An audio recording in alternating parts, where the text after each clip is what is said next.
Lindezas, bem-vindos ao Fan Comenta, eu sou o João e vou te falar que esse terceiro episódio da sétima temporada de Lendas do Amanhã foi uma grande homenagem à série como um todo. Isso porque foi um episódio comemorativo dos 100 episódios lançados nessas 7 temporadas. Então, como um todo, esse episódio tentou fazer ali uma mistura, mesclar cenas do passado representando a origem das lendas, os personagens antigos que já apareceram, com a trama que está acontecendo agora no presente. Foi um episódio bastante clichê, muitas séries fazem esse tipo de homenagem quando chegam no episódio número 100, ou até mesmo no número 200, de 100 em 100 eles vão fazendo uma homenagem assim, e todos eles usam esse esqueleto, fazer uma grande retrospectiva. Então aqui nesse episódio a gente vai ver a aparição de muita gente. Desde o Rip Hunter, o primeiro personagem das lendas mesmo a aparecer, se não me engano ele apareceu até mesmo numa cena, acho que do Arrow e do Flash, num crossover que teve. Passando lá pelos fundadores originais, apareceu o Gavião Negro, apareceu o Snart e muitos outros personagens. O contexto em que eles foram apresentados aqui para tentar justificar essa retrospectiva toda foi legal, foi bastante coerente com o que está acontecendo no presente, que é a relação da Gideon agora que ela é uma máquina com um corpo humano, uma consciência humana, fora do seu ambiente padrão que é a nave. Então, ter juntado esses dois elementos foi algo bastante coerente, sabe? É legal que até mesmo o nome do episódio, os nomes dos episódios são sempre ótimos. O anterior, por exemplo, foi Need for Speed, fazendo uma referência direta aos jogos, ao mesmo tempo em que fazia uma piada com o apelido do J. Edgar, que foi o foco do episódio anterior. E esse aqui eles colocaram meio que um erro de computador. Tem aquele erro 144, um negócio assim, e muitas outras falhas.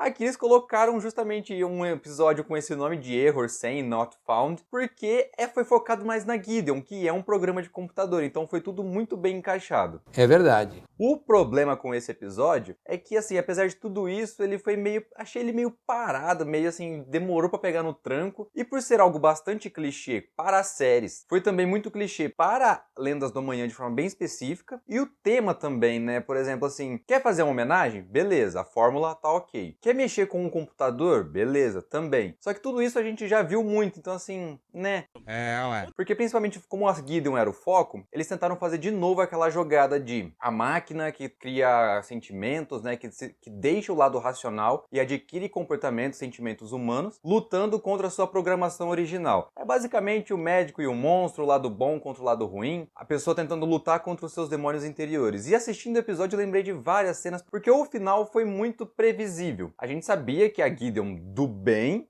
ia vencer. E levando em conta todo o histórico de Lendas do Amanhã, estava na cara que ela não ia eliminar, apagar a sua versão maligna, a sua versão original, mas que eles fossem fazer amizade, fossem se entender. E nesse meio tempo eu consegui lembrar assim, praticamente de 3 animes. Black Clover com o Asta fazendo amizade com o seu capiroto interno lá que eu esqueci o nome. Bleach com o Kurosaki fazendo amizade com o seu demônio interior, que eu também esqueci o nome. E também o Naruto. O próprio Naruto fazendo amizade com a Kurama, a raposa de 9 caudas. Então, esse contexto de pegar algo bom, fazer amizade com o seu lado interno, os dois se abraçarem, os dois se aceitarem, se complementarem, um não necessariamente eliminar o outro, é bastante previsível. Então, o episódio como um todo foi previsível do começo ao fim, e isso cansa um pouco. Ele tem toda a razão. Seria interessante ver a abordagem desses dois temas, retrospectiva, mas essa abordagem de bem contra o mal de um ângulo diferente. Qual? Aqui agora eu não consegui imaginar, mas poxa, acredito que os caras têm lá 2, 3 roteiristas, uma galera inteira pensando em como fazer isso, e não fizeram nada muito original. Essa é a minha única ressalva para esse episódio. Minto, teve mais uma. Aparentemente os atores estavam ali não muito interessados nesse episódio também como um todo. Parecia que o pessoal estava ali mais por uma obrigação do que por vontade, sabe? Em algumas cenas, principalmente a Astra e a Spooner, né, a Esperanza, que foram praticamente assim as protagonistas secundárias, tirando a Gideon, na cara delas parecia que elas não estavam curtindo o roteiro, não estavam curtindo a mudança de cena de uma para outra, não sei. Parecia que elas estavam muito incomodadas e esse incômodo me atingiu também. Não posso estar falando muita besteira aqui. Não sei se foi o caso com vocês assistindo esse episódio, mas eu senti que o pessoal estava fazendo ali de uma forma não muito agradável. Só fala coisa ruim. Fora isso, foi interessante o gancho que teve no final, porque assim, no decorrer dos episódios, teve ali algumas pontadas tentando indicar alguma coisa que poderia acontecer para o futuro. Então esse episódio, de uma certa forma, conseguiu mexer com as 3 linhas do tempo, passado, presente e futuro. E o que eles tentaram abordar em relação aos próximos episódios é justamente em relação ao vilão da temporada. No episódio anterior, especulei que pudesse ser o Brainiac. Só que nesse episódio aqui ficou muito mais claro que o próprio vilão é o carinha lá que já apareceu no final da temporada anterior, que eu esqueci o nome também. O criador das Avas e tudo mais. How can I aid you in eliminating anachronisms from the timeline? I've got just the band of idiots to start with. Pelo que foi mostrado aqui, o pessoal entrou meio que numa espécie de looping. Para tentar resolver um problema, eles voltaram no tempo, pegaram um vilão, transformaram ele num herói. Esse herói acabou tendo a memória apagada e aí, por causa disso, ele se torna um vilão. Então, pelo que deu a entender, aquele cara só se tornou vilão porque as lendas precisaram dele para resolver um problema que ele mesmo criou. É um rolo, paradoxo de linha de tempo, uma confusão geral. É interessante?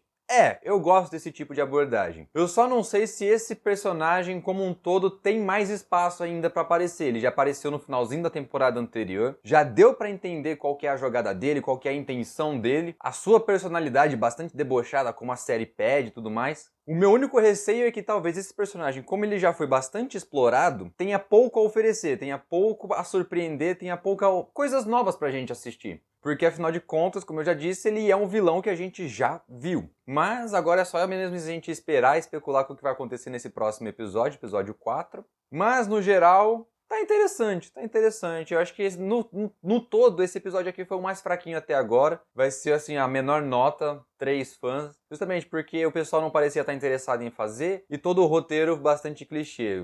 Em 10 minutos a gente já sabia o que ia acontecer na outra meia hora. Mas isso foi o que eu achei. Agora eu quero saber o que você achou. Deixa aqui no comentário as suas opiniões, bora trocar uma ideia. Diz aí o que você está achando dessa temporada como um todo, nesses 3 pequenos episódios. Não é muita coisa assim pra ter uma base, mas e o que você está achando, tá curtindo e quais são as suas expectativas para os próximos episódios. Depois disso, aquele ritual padrão. Deixe o like no vídeo, se inscreva no canal e ative o sininho para continuar acompanhando comentários e conteúdo feitos de fã para fã. Valeu pela atenção e até o próximo vídeo. Tchau!